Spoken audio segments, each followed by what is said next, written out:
Gold, trusted gold buyers. మీరు తాకట్టు పెట్టిన బంగారాన్ని విడిపించి ఈ రోజు ఉన్న మార్కెట్ ధరకు కొనబడను. నమస్కారం, వెల్కమ్ టు ఐ డ్రీమ్. ధర్మ మార్గం విత్ విజిత కార్యక్రమానికి స్వాగతం.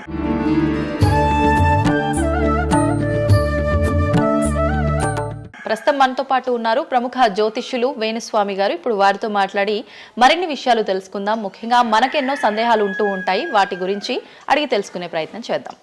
నమస్కారం అండి. నమస్తే తల్లి. ఓం నమో వెంకటేశాయ. వెంకటాద్రి సంస్థానం బ్రహ్మాండే నాసికించిన వెంకటేశ సమోదేవో నా భూతో నా భవిష్యతి.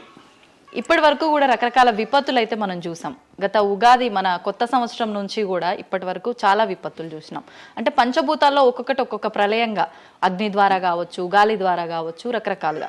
ఇప్పుడు ఈ గ్రహాల మార్పుల వల్ల ఏవో రాబోతున్నాయని, మొన్న రీసెంట్గా బ్రహ్మంగారి ఇల్లు కూలింది అని, అంటే ఎక్కడ ఏ మూలన ఏం జరిగినా కూడా దాన్ని ప్రతి ఒక్కదానికి లింక్ చేసి దానివల్ల ఏదో దుష్ప్రభావాలు రాబోతున్నాయి, దీనివల్ల ఇబ్బందులు పడబోతున్నారని చెప్పి చెప్తున్నారు. మరి ఈ 2026 మనమైతే ఉగాది నుంచి చూసుకుంటాం, కానీ ఆంగ్ల నూతన సంవత్సరం రాబోతోంది. దీని ద్వారా మనకు ఉగాది వరకు ఈ మధ్య కాలంలో ఎలా ఉండబోతోంది, గ్రహాలు రాశుల పరంగా చూసుకుంటే, పంచభూతాల పరంగా చూసుకుంటే, తర్వాత మనకి సంవత్సరం మారిన తర్వాత ఎలా ఉండబోతోంది. సో రాబోతున్నటువంటి సంవత్సరం పేరు కూడా చాలా చాలా చాలా కాంట్రవర్షియల్ నేమ్, పరాభవనామ సంవత్సరము. పరాభవము అంటే ఓటమి, అవమానముతో కూడిన ఓటమి అని అర్థం. పరాభవము దుర్యోధనుడికి మయసభలో జరిగినది పరాభవము. సో అలాంటి పరాభవము ఎవరికి జరుగుతుంది అంటే, ఎవరి జాతకంలోనైతే ఏలినాటి శని ఉందో, 6వ స్థానంలో శని ఉన్నాడో, 8వ స్థానంలో శని ఉన్నాడో, 12వ స్థానంలో గురువు ఉన్నాడో, వాళ్లకు ఈ సంవత్సరం సంచలనాలు ఉండబోతా ఉన్నాయి. అది మేషరాశి కావచ్చు, మీనరాశి కావచ్చు, సింహరాశి కావచ్చు. సో ఇలాంటి వారికి ఈ సంవత్సరం పెను సంచలనాలు ఉండేటువంటి అవకాశాలు ప్రస్ఫుటంగా కనిపిస్తూ ఉన్నాయి. సో ఇది ఓవరాల్గా సంవత్సర ఫలితము. ఇక 12 రాశులకు సంబంధించి ముందుగా మేషరాశి కనుక తీసుకున్నట్లయితే, మేషరాశికి ఈ సంవత్సరము ఏలినాటి శని నడుస్తూ ఉంది. సో ఏలినాటి శని ఒక పక్క గురువు బాగాలేడు, ఒక పక్క రాహు బాగాలేడు, ఒక పక్క కేతు బాగాలేడు. సో ఇలాంటి సందర్భంలో పెను సంచలనాలకు కారణభూతమయ్యేటువంటి అవకాశం ఉంది. సో విద్యార్థులకు ఉత్తీర్ణత శాతం తగ్గుతుంది, కోరుకున్న ప్లేస్మెంట్స్ రావు, వీసా రిజెక్ట్ అయ్యే అవకాశం ఉంది. ఉద్యోగస్తులకు పై అధికారుల వల్ల సమస్యలు ఉంటాయి, ప్రమోషన్లు ఆగిపోతాయి. సో బదిలీలు చాలా దూరంగా బదిలీలు అయ్యే అవకాశం కనిపిస్తూ ఉంది. రాజకీయ నాయకులకు ఫెయిల్యూర్స్ కనిపిస్తూ ఉన్నాయి, ఉన్న పదవులు కోల్పోయే అవకాశం కనిపిస్తుంది, ఎన్నికలలో ఓటమి కనిపిస్తూ ఉంది. రైతులకు మొదటి పంట కంటే రెండవ పంట బాగుండే అవకాశం ఉంది. కళాకారులకు, క్రీడాకారులకు అవకాశాలు తగ్గిపోయి ఆదాయం తగ్గిపోయే అవకాశం ఉంది. స్త్రీలకు సంబంధించి భర్తల మధ్యన గొడవలు అయ్యే అవకాశం ఉంది. అలాగే వ్యాపారస్తులకు, బ్యూరోక్రాట్లకు ఈ సంవత్సరం ఏసీబీ, సిబిఐ, సిఐడి లాంటి కేసులు లేదా ఈడీ కేసులు కనిపిస్తూ ఉన్నాయి. ఈ సంవత్సరం ఓవరాల్గా మేషరాశి వాళ్ళని తీసుకుంటే న్యాయపరమైన ఇబ్బందులు, ఆర్థికపరమైన ఇబ్బందులు, ఆరోగ్యపరమైన ఇబ్బందులు, తండ్రికి సంబంధించిన అపమృత్యు గండము, అలాగే న్యాయపరమైన చిక్కులు, వాహన ప్రమాదాలు, భార్యాభర్తల మధ్యన గొడవలు, ఇవన్నీ మేషరాశి వారికి కనిపిస్తూ ఉన్నాయి. మరి ఏం చేసుకోవాలా అంటే, తిరునల్లా శనీశ్వర ఆలయంలో ప్రత్యేకమైన శని పూజ నిర్వహించుకోవడంతో పాటు నలుపు రంగు దుస్తులకు దూరంగా ఉండడము, నలుపు చెప్పులు, నలుపు వాహనాలకు దూరంగా ఉండడము, లెదర్ వస్తువులకు దూరంగా ఉండడము, నలుపు లెదర్ వస్తువులకు దూరంగా ఉండడం వల్ల సమస్యల నుండి గట్టెక్కుతారు. ఏడాదంతా వీటికి దూరంగా ఉండాలి. మరి తర్వాత నెక్స్ట్ వృషభ రాశి. సో వృషభ రాశి వారికి ఈ సంవత్సరం 100కు ఇంచుమించుగా 75% అనుకూలంగా ఉంది. రాహువు, కేతువు, గురువు, శని అనుకూలత కనిపిస్తూ ఉంది. చాలా బాగుండబోతా ఉంది. ఈ సంవత్సరం మే నుండి విపరీతమైన రాజయోగం పట్టబోతా ఉంది. చాలా అనుకూలంగా ఉంది. విద్యార్థులకు ఉత్తీర్ణత శాతం ఉంటుంది. స్త్రీలకు అనుకూలమైన ఫలితాలు ఉంటాయి. స్త్రీలకు మీ ఇంట్లో కమాండింగ్ అంతా మీదే ఉంటుంది. రాజకీయ నాయకులకు ఎన్నికలలో విజయాలు సాధిస్తారు. డబ్బులు ఎక్కువ ఖర్చైనా విజయాలు సాధిస్తారు. అలాగే రైతులకు 2 పంటల దిగుబడి, రాబడి బాగుంటుంది. విద్యార్థులకు కోరుకున్న ప్రదేశాల్లో సీట్లు వస్తాయి. ఉత్తీర్ణత శాతం పెరుగుతుంది. అవివాహితులకు వివాహ యోగ సూచనలు కనిపిస్తున్నాయి. సంతానం లేని వారికి సంతాన యోగం కనిపిస్తూ ఉంది. వ్యాపారస్తులకు, అన్ని రంగాల వ్యాపారస్తులకు అనుకూలమైన ఫలితాలు ఉండబోతా ఉన్నాయి. క్రీడాకారులకు, కళాకారులకు అవకాశాలు, ఆదాయము పెరుగుతాయి. ఓవరాల్గా ఈ సంవత్సరం పూర్తి స్థాయిలో మీకు ఎటువంటి సమస్యలు కనిపించడం లేదు. చాలా బాగుంది కాబట్టి మీకు ఎటువంటి రెమెడీస్ అవసరం లేదు. వీలైతే సోమవారం నాడు శివాలయంలో రుద్రాభిషేకాన్ని నిర్వహించుకోండి. సో నెక్స్ట్ మిథున రాశి. ఈ సంవత్సరం ఏదైనా రాశి 100కు 110% అనుకూలంగా ఉంది అంటే మిథున రాశి. సో గురువు, రాహువు, కేతువు అన్ని గ్రహాలు అనుకూలంగా ఉన్నాయి. పట్టిందల్లా బంగారంగా ఉంటుంది. గురువు అతిచారం వల్ల మీ జాతకం చాలా బాగుండబోతా ఉంది. గత 10 సంవత్సరాల నుండి మీరు పడుతున్నటువంటి కష్టాలన్నీ తొలగిపోయే అవకాశాలు కనిపిస్తూ ఉన్నాయి. సో కొత్త స్పీడ్తో ముందుకు వెళ్ళండి, కొత్త కొత్త ఆలోచనలు చేయండి, ఎంత గొప్పగా జీవితంలో ముందుకెళ్లాలో ప్లాన్ చేయండి, చాలా గొప్పగా ఆలోచించండి, చిన్నగా ఆలోచన చేయకండి. గురువు విపరీత రాజయోగాన్ని ఇవ్వబోతా ఉన్నాడు. దైవబలం మీకు అనుకూలంగా ఉంది, గురుబలం మీకు అనుకూలంగా ఉంది, శనిబలం మీకు అనుకూలంగా ఉంది. కాబట్టి కొత్త కొత్త వ్యాపారాలు ప్రారంభించండి, విపరీతమైనటువంటి చాలా గొప్పగా కలలు కనండి, ఆ కళలను సాకారం చేసుకునే దిశగా ప్రయాణం చేయండి. విద్యార్థులకు అనుకూలంగా ఉంది, ఉద్యోగస్తులకు అనుకూలంగా ఉంది, వ్యాపారస్తులకు అనుకూలంగా ఉంది, రైతులకు 2 పంటలు అనుకూలంగా ఉంది. సో ప్రతి వాళ్ళు చెరువులు, తర్వాత చేపల చెరువులు, రొయ్యల చెరువులు పండించే వాళ్ళకు అనుకూలంగా ఉంది, పౌల్ట్రీ ఫామ్ వాళ్ళకు అనుకూలంగా ఉంది, రాజకీయ రంగం వారికి అనుకూలంగా ప్రజల్లో మంచి మార్పులు కనిపిస్తూ ఉన్నాయి. స్త్రీలకు మీదే కమాండింగ్గా ఉంటుంది, కుటుంబంలో మీరు ఏం చెప్తే అది జరిగేటువంటి అవకాశాలు కనిపిస్తూ ఉన్నాయి. సో మిథున రాశి వారికి పూర్తి స్థాయిలో అనుకూలంగా ఉంది. ఎటువంటి రెమెడీస్, ఎటువంటి పూజలు అవసరం లేదు. అద్భుతం అయితే వీళ్ళది. నెక్స్ట్ కర్కాటక రాశి. సో నెక్స్ట్ కర్కాటక రాశి. సో కర్కాటక రాశి వారికి కూడా ఇంచుమించు 90% అనుకూలంగా ఉంది. కాకపోతే ఇక్కడ ఉన్న సమస్య ఏంటి అంటే మే వరకు 2026 మే వరకు కొద్దిగా వీళ్ళకు గురువు 12వ ఇంట్లో ఉన్నాడు కాబట్టి కాళ్ళు చేతులు విరిగే అవకాశం ఉంది, దెబ్బలు తగిలించుకునే అవకాశం కనిపిస్తూ ఉంది. జాగ్రత్తగా ఉండండి. సాధ్యమైనంత వరకు yellow colour, lemon yellow colour దుస్తులు ధరించే ప్రయత్నం చేయండి. చాలా అనుకూలంగా ఉండబోతా ఉంది. రాజకీయ రంగంలో ఉండే వాళ్లకు విపరీతమైనటువంటి విజయాలు సిద్ధిస్తాయి. జనాల్లో అనుకూలమైన వాతావరణం ఉంటుంది. వ్యాపారస్తులకు విశేషించి అనుకూలంగా ఉంటుంది. విద్యార్థులకు అనుకూలంగా ఉంటుంది. అలాగే రైతులకు అనుకూలంగా ఉంటుంది. కళాకారులకు, క్రీడాకారులకు మరీ అనుకూలంగా ఉంటుంది. కాకపోతే ఓవరాల్గా కర్కాటక రాశి వారికి ఈ సంవత్సరం కొద్దిగా శత్రువుల యొక్క బెడద ఒక 10% కనిపిస్తూ ఉంది. కానీ శత్రువులను పట్టించుకోకండి. శని బలం వల్ల వాళ్ళు ఎంత ప్రయత్నాలు చేసినా, రాహు బలం వల్ల వాళ్ళు ఎంత ప్రయత్నాలు చేసినా మిమ్మల్ని ఎవరు ఏమీ చేయలేరు.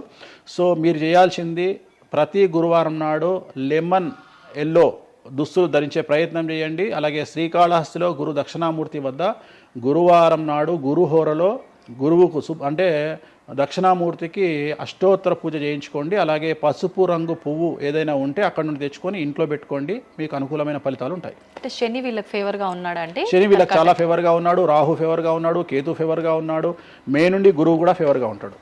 అది ఉన్న చిన్న చిన్న ఇబ్బందులకు కూడా ఏమైనా దానాలు అలాంటివి అదే మనం చెప్పినందుకు గురువు లెమన్ ఎల్లో కలర్ గురువుకు దక్షిణామూర్తి సరిపోతుంది, ఇంకా అవసరం లేదు, దానాలు అవసరం లేదు. మరి తదుపరి రాశి. సో నెక్స్ట్ సింహరాశి. సింహరాశికి ఈ సంవత్సరం అష్టమ శని నడుస్తూ ఉంది. గురువు వ్యతిరేకమైన ఫలితాలు, రాహు కేతువు చాలా నెగిటివ్గా ఉన్నారు. సో ఇంచుమించుగా 4 గ్రహాలు వ్యతిరేకమైన దిశలో ఉన్నాయి. అష్టమ శని అంటే తల్లికి ఆరోగ్యపరమైన ఇబ్బందులు ఉంటాయి, మానసికమైన ఇబ్బందులు ఉంటాయి, శారీరకమైనటువంటి అనారోగ్య సమస్యలు ఉంటాయి, అలాగే ఆర్థికపరమైన ఇబ్బందులు, న్యాయపరమైన చికాకులు ఉంటాయి. జాగ్రత్తగా ఉండండి. నలుపు రంగు దుస్తులకు దూరంగా ఉండండి. విద్యార్థులకు సమస్యలు, ఉద్యోగస్తులకు సమస్యలు, వ్యాపారస్తులకు సమస్యలు, ఈడీ కేసులు, పోలీస్ కేసులు, బ్యూరోక్రాట్స్కు సిబిఐ కేసులు, రైతులకు పంటల దిగుబడిలో నష్టము, కళాకారులకు, క్రీడాకారులకు వాళ్ళ అవకాశాలను ఇతరులు దక్కించుకునేటువంటి అవకాశం కనిపిస్తూ ఉంది. స్త్రీలకు భార్యాభర్తల మధ్యన గొడవలు. సో ఓవరాల్గా సింహరాశి వారికి ఏ రంగంలో వారైనా సమస్యలు కనిపిస్తూ ఉన్నాయి. అష్టమ శని ప్రభావం కనిపిస్తూ ఉంది కాబట్టి నలుపు రంగు దుస్తులకు దూరంగా ఉండండి. తీరు నల్లార్ శనీశ్వర ఆలయంలో ప్రత్యేకమైన శని పూజను నిర్వహించుకోవడం ద్వారా సమస్యల నుండి గట్టెక్కుతారు. ఓకే. సో నెక్స్ట్ కన్యారాశి. ఈ సంవత్సరం కన్యారాశి వారికి ఇంచుమించు 75% అనుకూలంగా ఉండబోతా ఉంది. శని, అలాగే కుజుడు, రాహువు, కేతువు, గురువు అనుకూలతల వల్ల చాలా చాలా అనుకూలంగా ఉండబోతా ఉంది. ఒకే ఒక్క సమస్య ఈ సంవత్సరం ఉండేది, భార్యాభర్తల మధ్యన ఈగోలు కానీ క్లాషెస్ కానీ వచ్చే అవకాశం ఉంది. సో కాంప్రమైజ్ అవ్వడానికి ప్రయత్నించండి. భార్య దగ్గర భర్త, భర్త దగ్గర భార్య, కాంప్రమైజ్ అవ్వండి. ఈగోలకు పోవద్దు, జెలస్లకు పోవద్దు. ఆర్థికపరమైన అంశాల్లో జాగ్రత్తగా ఉండండి. విద్యార్థులకు అనుకూలత కనిపిస్తూ ఉంది. రాజకీయ నాయకులకు అనుకూలత కనిపిస్తూ ఉంది. వ్యాపారస్తులకు, కళాకారులకు, క్రీడాకారులకు విశేషమైన యోగం లభించబోతూ ఉంది. న్యాయస్థానాల్లో పనిచేసే వాళ్లకు, న్యాయ సంబంధమైన వృత్తిలో ఉండే వాళ్లకు అనుకూలమైన ఫలితాలు ఉండబోతూ ఉన్నాయి. స్త్రీలకు విశేషించి అనుకూలంగా ఉండబోతూ ఉంది. సో ఈ సంవత్సరం కన్యారాశి వారికి పూర్తిగా అనుకూలమైనటువంటి ఫలితాలు కనిపిస్తూ ఉన్నాయి. వీరు చేయాల్సినటువంటి రెమెడీ, సోమవారం నాడు రుద్రాభిషేకాన్ని శివాలయంలో నిర్వహించండి. సమస్యల నుండి గట్టెక్కుతారు. సో నెక్స్ట్ తులారాశి. తులారాశి వారికి 6వ స్థానంలో శని కనిపిస్తూ ఉన్నాడు. కాకపోతే గురువు విపరీత రాజయోగాన్ని ఇవ్వబోతా ఉన్నాడు. వీళ్ళకి గురు బలము మరియు దైవ బలం అనుకూలంగా ఉండడం వల్ల మీ జీవితాన్ని కొత్తగా ప్రొజెక్ట్ చేసుకునేటువంటి అవకాశం మీకు దేవుడు కల్పిస్తూ ఉన్నాడు. ముందుకు వెళ్ళే ప్రయత్నం చేయండి. చాలా కొత్తగా మిమ్మల్ని మీరు ఆవిష్కరించుకునే ప్రయత్నం చేయండి. మిమ్మల్ని మీరు కొత్తగా సమాజానికి చూపించుకోండి. దానివల్ల మీ ఆలోచనలు మార్చుకోండి. చాలా గొప్పగా థింక్ చేయండి, గొప్పగా కలలు కనండి, వాటిని సాకారం చేసుకోండి. గురువు అనుకూలంగా ఉన్నాడు, కాకపోతే కుటుంబంలో పెను సంచలనం జరిగే అవకాశం కనిపిస్తూ ఉంది. 6వ స్థానము భాగ్యానికి మరియు శత్రుత్వానికి కారకుడు కాబట్టి శని వల్ల సంచలనం జరిగే అవకాశం ఉంది. విద్యార్థులు, ఉద్యోగస్తులు, వ్యాపారస్తులు, కళాకారులు, క్రీడాకారులు, రైతులు, అలాగే రాజకీయ నాయకులు ఎవరైనా సరే వాళ్ళ జీవితంలో ఏదో ఒక పెను సంచలనం జరిగే అవకాశం కనిపిస్తూ ఉంది. నలుపు రంగు దుస్తులకు దూరంగా ఉండండి. తిరునల్లార్ శనీశ్వర ఆలయంలో ప్రత్యేకమైన శని పూజ నిర్వహించడం ద్వారా సమస్యల నుండి బయటపడతారు. నెక్స్ట్ వృశ్చిక రాశి వారికి అర్ధాష్టమ శని వెళ్ళిపోయింది. శని గురువులు అనుకూలంగా ఉన్నారు, రాహు కేతువులు అనుకూలంగా ఉన్నారు. కళాకారులు, క్రీడాకారులు, ఉద్యోగస్తులు, విద్యార్థులు, వ్యాపారస్తులు, రైతులు, రాజకీయ నాయకులు, స్త్రీలు, అన్ని రంగాల వారికి పూర్తిగా 100కి 100% అనుకూలంగా ఉన్నటువంటి రాశి వృశ్చిక రాశి. పూర్తి స్థాయిలో విశాఖ 4, అనురాధ 1, 2, 3, 4, జ్యేష్ఠ 1, 2, 3, 4, 9 పాదాల వారికి విశేషించి రాజయోగంగా భావించాల్సి ఉంటుంది. మే వరకు విపరీత రాజయోగం కనిపిస్తూ ఉంది. మే తదుపరి కూడా అనుకూలమైన ఫలితాలను పొందుతారు. కాబట్టి వీరికి ఎటువంటి రెమెడీస్, ఎటువంటి పూజలు అవసరం లేదు. చాలా గొప్పగా కళలు కనండి, మీకున్నటువంటి కళలను సాకారం చేసుకోండి. మీకు ఎటువంటి రెమెడీస్ కూడా అవసరం లేదు. నెక్స్ట్ ధనుసు రాశి వారికి అర్ధాష్టమ శని నడుస్తూ ఉంది. అర్ధాష్టమ శని అనేటువంటిది డబ్బులను అధికంగా ఇచ్చి ఆ డబ్బుల ద్వారా సమస్యలు తెచ్చేటువంటి ఒక పరిస్థితి. అంటే డబ్బులు లేకపోతేనే సమస్యలు అంటారా? డబ్బులు ఉంటే కూడా సమస్యలు. డబ్బులు ఉన్నప్పుడు వాటిని మనం ఖర్చు చేసే విధానంలో సమస్యలు, వాటిని మనం ఎలా సమాజంలో ఖర్చు పెట్టబోతున్నామనే సమస్యలు ఏర్పడేటువంటి అవకాశం ఉంది. కాబట్టి మీరు ఇన్వెస్ట్మెంట్ చేయడంలో కానీ, అప్పులు ఇవ్వడంలో కానీ, ఎవరికైనా అప్పులు ఇవ్వడంలో కానీ, చిట్టీలు వేయడంలో కానీ, సహాయం చేయబోయేటప్పుడు కానీ జాగ్రత్తలు తీసుకోండి. ఎటువంటి పరిస్థితుల్లోనూ డబ్బులు ఎవరికి ఇవ్వవద్దు. సో ధనుస్సు రాశి వారికి డబ్బు పరంగా సమస్యలు ఏర్పడే అవకాశం ఉంది. రాక డబ్బులు వచ్చినాయి కాబట్టి తీసుకెళ్ళి వేరే వాళ్ళకి ఇచ్చి మోసపోయే అవకాశాలు కనిపిస్తూ ఉన్నాయి. ఈ ఒక్క విషయంలో ధనుస్సు రాశి వాళ్ళు జాగ్రత్తలు తీసుకుంటే విద్యార్థులకు, ఉద్యోగస్తులకు, కళాకారులకు, క్రీడాకారులకు, రాజకీయ నాయకులకు, స్త్రీలకు, వ్యాపారస్తులకు, రైతులకు, అన్ని రంగాల వారికి ఈ సంవత్సరం అనుకూలంగా ఉంటుంది. ఓన్లీ మీరు చేయాల్సిన రెమెడీ నలుపు రంగు దుస్తులకు దూరంగా ఉండండి. తిరునల్లార్ శనీశ్వర ఆలయంలో ప్రత్యేకమైన శని పూజ నిర్వహించడం ద్వారా సమస్యల నుండి గట్టెక్కుతారు. నెక్స్ట్ మకర రాశి వారికి ఈ సంవత్సరం చాలా అనుకూలంగా ఉంది. ఈ సంవత్సరం అండర్లైన్ చేయాల్సిన విషయం ఏమిటంటే మకర రాశి వారికి భార్యాభర్తల మధ్యన గ్యాప్ ఏర్పడేటువంటి అవకాశం ఉంది. గొడవలు వచ్చే అవకాశం ఉంది. ఈగోస్ వల్ల కానీ వేటి వల్ల అయినా సమస్యలు వచ్చే అవకాశం ఉంది. అది కాకుండా విద్యార్థులకు అనుకూలతలు ఉంటాయి, ఉద్యోగస్తులకు అనుకూలతలు ఉంటాయి, రైతులకు 2 పంటల దిగుబడి రాబడి ఉంటుంది. అలాగే రాజకీయ నాయకులకు సమాజంలో మంచి పేరు ప్రఖ్యాతులతో పాటు పదవులు సిద్ధిస్తాయి. రైతులకు 2 పంటల దిగుబడి రాబడి ఉంటుంది. వ్యాపారస్తులకు రూపాయికి 100 రూపాయల లాభం ఉంటుంది. స్త్రీలకు కోరుకున్నటువంటి ఫలితాలు ఉంటాయి. అన్ని రంగాల వారికి అనుకూలమైన ఫలితాలు మకర రాశి వారికి ఉండబోతా ఉన్నాయి. వీరు సోమవారం నాడు శివాలయంలో రుద్రాభిషేకం నిర్వహించుకున్నట్లయితే సమస్యల నుండి గట్టెక్కుతారు. సో నెక్స్ట్ కుంభరాశి వారికి ఏలినాటి శని చివరి అంకంలో ఉంది. చాలా సమస్యలు కనిపించబోతా ఉన్నాయి. కుటుంబంలో ఎవరిని తీసుకున్నా విద్యార్థులు, ఉద్యోగస్తులు, వ్యాపారస్తులు, కళాకారులు, క్రీడాకారులు, రాజకీయ నాయకులు, స్త్రీలు, ఉద్యోగస్తులు, బ్యూరోక్రాట్లు అందరికీ సమస్యలు ఉన్నాయి. వాహన ప్రమాదాలు, పోలీస్ కేసులు, కోర్టు కేసులు, ఆరోగ్యపరమైన ఇబ్బందులు, మానసికమైన ఇబ్బందులు, స్త్రీలకైతే థైరాయిడ్ సమస్యలు, పీసీఓడి సమస్యలు, గర్భసంచికి సంబంధించిన సమస్యలు, మానసికమైన ఇబ్బందులు బాధించే అవకాశం కనిపిస్తూ ఉంది. జాగ్రత్తగా ఉండండి. నలుపు రంగు దుస్తులకు దూరంగా ఉండండి. శనివార నియమాన్ని పాటించండి. సప్త శనివార వ్రతాన్ని పాటించండి. సప్త శనివార వ్రతం అంటే శనివారం నాడు శ్రీ వెంకటేశ్వర స్వామి వారికి సంబంధించినటువంటి వ్రతము. ఇది పుస్తకం మీకు మార్కెట్లో దొరుకుతుంది. తీసుకొచ్చుకొని 7 వారాల పాటు 7 శనివారాల పాటు చేయండి. సమస్యల నుండి గట్టెక్కుతారు. ఇక చివరిది లాస్ట్ది అనేటువంటిది మీనరాశి వారికి ఈ సంవత్సరం జన్మశని నడుస్తూ ఉంది. జన్మశని చాలా డేంజరస్గా ఉండబోతూ ఉంది. ఏ రంగంలో ఉండే వారికైనా ఈ సంవత్సరం సమస్యలు తప్పవు. ఆర్థికంగా, సామాజికంగా, న్యాయపరంగా, ఆరోగ్యపరంగా, వాహన ప్రమాదాలు అవ్వచ్చు, ఆర్థికపరమైన నష్టాలు అవ్వచ్చు, పోలీస్ కేసులు అవ్వచ్చు, ఇంట్లో తల్లిదండ్రులు ఒకళ్లకు ప్రాణగండాలు అవ్వచ్చు, భార్యాభర్తల మధ్యన గొడవలు అవ్వచ్చు. మరీ ముఖ్యంగా ఈ సంవత్సరం మీనరాశి జాతకులు ఉండేటువంటి ఇళ్లలో మగవాళ్లకు సంపాదన లేకుండా ఖాళీగా ఉండడం వల్ల ఆడవాళ్ళు మాత్రమే సంపాదించి ఆడవాళ్ళ ఉద్యోగంతో డబ్బులు సంపాదించి ఆడవాళ్ళ అంటే భార్యల మీదనో ఆడవాళ్ళ కూతుళ్ళ మీదనో తల్లి మీదనో బ్రతికేటువంటి పరిస్థితి మగవాళ్ళకు ఉండే అవకాశం ఉంది. కాబట్టి ఈగోలను చంపుకోండి. సో ఆడవారి మీద బ్రతకడానికి సిద్ధపడండి, కష్టపడండి, మానసికంగా సంసిద్ధులుగా ఉండండి. అంటే అలాంటి ఒక కండిషన్ ఈ సంవత్సరం ఉండబోతా ఉంది. ఈ ఒక్క సంవత్సరాన్ని కనుక మీరు దాటగలిగితే మీ జీవితంలో మంచి మంచి మంచి పొజిషన్లకు వెళ్తారు. సో నలుపు రంగు దుస్తులకు దూరంగా ఉండండి. రాత్రిపూట ప్రయాణాలు చేయకండి. వాహన ప్రమాదాలు జరిగే అవకాశం కనిపిస్తూ ఉంది. జన సమూహం ఉన్నటువంటి ప్రాంతాలకు వెళ్ళకండి. సో జాగ్రత్తలు తీసుకోండి. నలుపు రంగు దుస్తులకు దూరంగా ఉండండి. తిరునల్ల శనీశ్వర ఆలయంలో ప్రత్యేకమైన శని పూజ నిర్వహించడం ద్వారా సమస్యల నుండి బయటపడతారు. ఇప్పుడు ఈ రాశి ఫలాల్ని ఈ మధ్యకాలంలో చాలా మంది ఫాలో అవుతున్నారండి. ఇది అక్షరం అంటే పేరులో మొదటి అక్షరాన్ని బట్టి ఫాలో అవ్వాలా, లేదంటే డేట్ ఆఫ్ బర్త్ బట్టి వచ్చే రాశిని ఫాలో ఇది అవ్వాలా? పేరులో దాని సంబంధం లేదు. డేట్ ఆఫ్ బర్త్ ప్రకారం చూసుకోవాలి. రెండోది ఇది గోచారం, గ్రహచారం వేరు, గోచారం వేరు. ఇది జస్ట్ గోచారం ప్రకారం ఎలాగైతే మనము సౌరమానం ప్రకారము మనం చూసుకుంటామో అలా ఇది ఓన్లీ చాంద్రమానం ప్రకారము మీ నక్షత్రం ప్రకారం చూసుకోవాల్సిందే. మళ్ళీ వ్యక్తిగతమైన జాతకం వేరు. అంటే ఒక 3-4 రాశులు మినహాయించి అన్ని రాశుల వారికి కొంచెం ఇబ్బందికర పరిస్థితులే ఉన్నాయి. దానికి మీరు చెప్పిన రెమెడీస్ చేసుకుంటే సరిపోతుంది. అసలు నువ్వు జనవరి 1కు ముందు నా దగ్గరికి ఇంటర్వ్యూకి ఎందుకు వచ్చినావు? ఎందుకు రావు? ఉగాది కదా నువ్వు రావాలి. ఉగాదిది సపరేట్, అప్పుడు కొత్త పంచాంగం దృష్ట్యా ఇది సపరేట్. క్వశ్చన్ లేదు. ఎందుకని? తప్పు. దీనికి ఆన్సర్ చెప్పినాకనే ముందరకు పోవాలి మనం. ఉగాది 2026 మార్చి 19 నాడు శ్రీ పరాభవన సంవత్సరం వస్తుంది. దానికి కదా మనం పంచాంగం తీసుకోవాలి. నేను ఎందుకు ముందుగా వచ్చానంటే నేను దానికి ఆన్సర్ చెప్తా. మీరు ఎట్లాగో బిజీ పూజల్లో, మళ్ళీ నాకు అవకాశం దొరుకుతుందో లేదో తెలియదు. కాదు కాంపిటీషన్ జీవితములో నిన్ను నువ్వు నిలబెట్టుకోవడానికి కొత్తదనాన్ని ఎంచుకొని నిన్ను నమ్ముకున్నటువంటి ఓనర్కు నీ పూర్తి కర్త కర్మ క్రియ నీ రిజల్ట్ను ఇవ్వడానికి నువ్వు చేస్తున్నటువంటి ఒక ప్రయత్నం, నిన్ను నువ్వు జనాల్లో కొత్తగా ప్రొజెక్ట్ చేసుకోవడానికి చేస్తున్నటువంటి ప్రయత్నం. అదే ప్రయత్నం వేణుస్వామి చేసిండు కామాఖ్య విషయంలో. అమ్మా ఇట్లొచ్చారా? అర్థమైందా?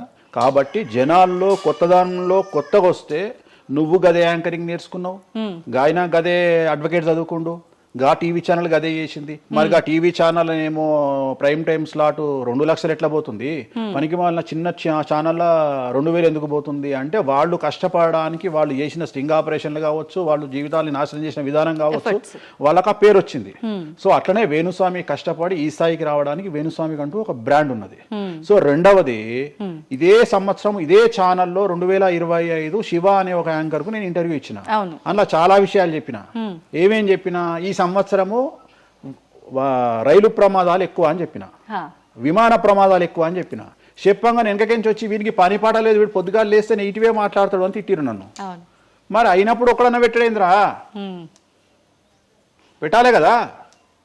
ఎందుకు పెట్టారు అంటే చివరికి జ్యోతిష్యం చెప్పుకునే స్వేచ్ఛ కూడా మా బొందకు లేకుండా చేసిరు.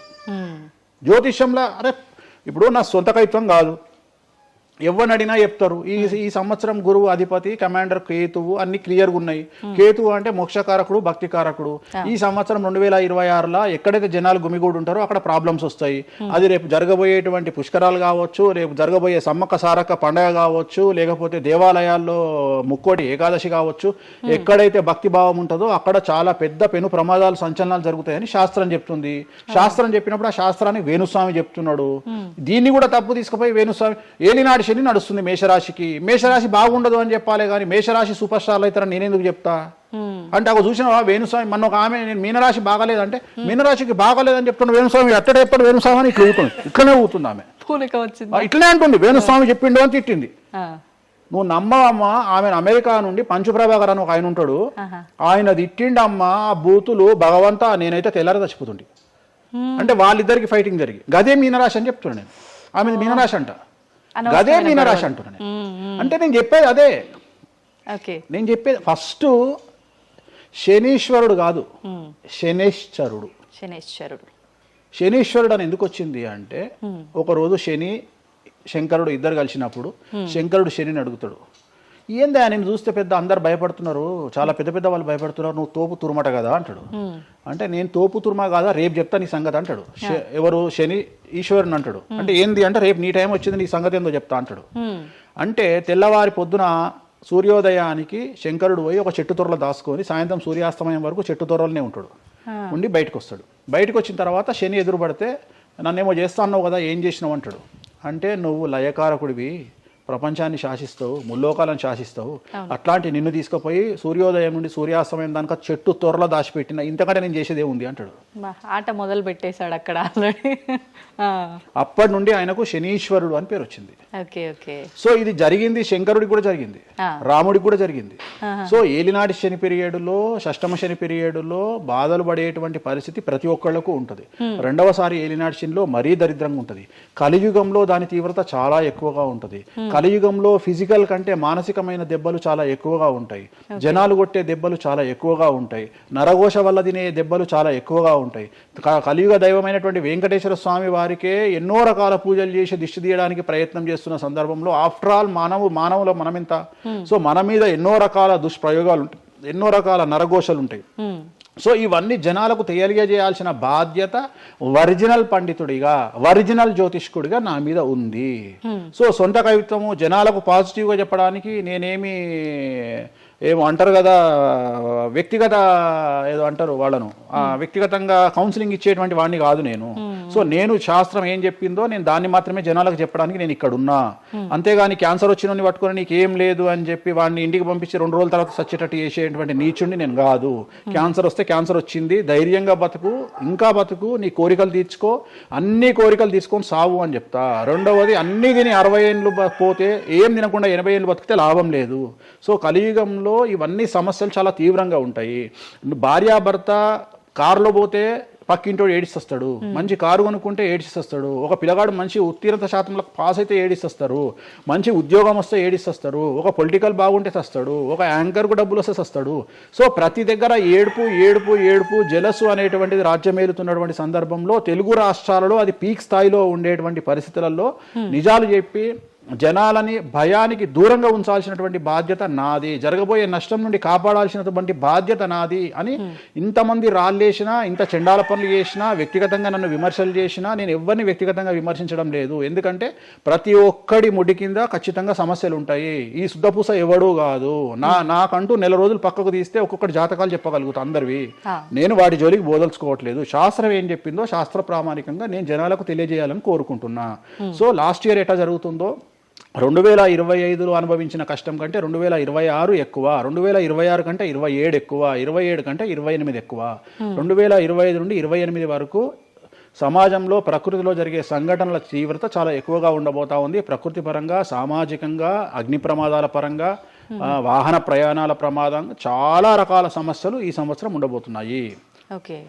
రాశుల పరంగా ఎలా ఉంటుందండి? సో ఈ సంవత్సరము ఫస్ట్ రాశుల కంటే ముందు మనం మాట్లాడుకోవాల్సింది ఏంటి అంటే, ఈ సంవత్సరము రైలు ప్రమాదాలు, అగ్ని ప్రమాదాలు, వాహన ప్రమాదాలు, అలాగే జన సమీకరణలు ఉన్న చోట, భక్తులు గుమిగూడే చోట, జన సాంద్రత ఉన్న చోట, అది సినిమా థియేటర్లు అవ్వచ్చు, భక్తికి సంబంధించిన ఏరియా అవ్వచ్చు, సో మార్కెట్లు అవ్వచ్చు, మాల్స్ అవ్వచ్చు, వాటిల్లో పెను సంచలనాలు ఈ సంవత్సరం జరిగే అవకాశాలు ఉన్నాయి. ఆర్థిక నష్టము అంటే ఆస్తి నష్టము, జన నష్టము ఉండేటువంటి అవకాశాలు ఉన్నాయి.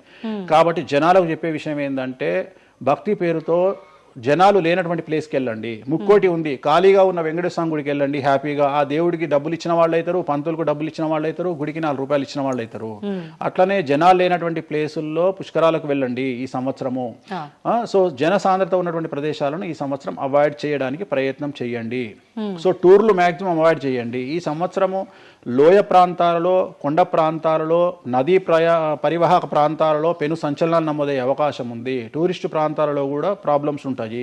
ఈ సంవత్సరం భారతదేశంలో కొన్ని ప్రదేశాల్లో మత కల్లోలాలు రేగేటువంటి అవకాశం కనిపిస్తూ ఉంది, కర్ఫ్యూ విధించేటువంటి అవకాశం కనిపిస్తూ ఉంది. సో ఇవన్నీ కూడా ఈ సంవత్సరం చాలా తీవ్రంగా ఉండబోతా ఉన్నాయి. సో జాగ్రత్తలు వహిస్తే మంచిది. ఓకే.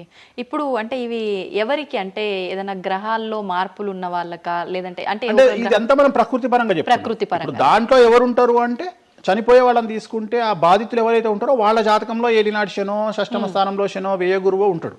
ఓకే. సో మనం వాళ్ళే అని చెప్పలేం కదా, అక్కడికి పోయిన వాళ్ళల్లో వాళ్ళు ఉంటారు. ఎవడైతే నష్టజాతకుడు ఉంటాడో వాడికి ఆ ఇన్సిడెంట్ జరుగుతుంది. సో ఇది ఓవరాల్ గా సంవత్సర ప్రిడిక్షన్ అంటారు.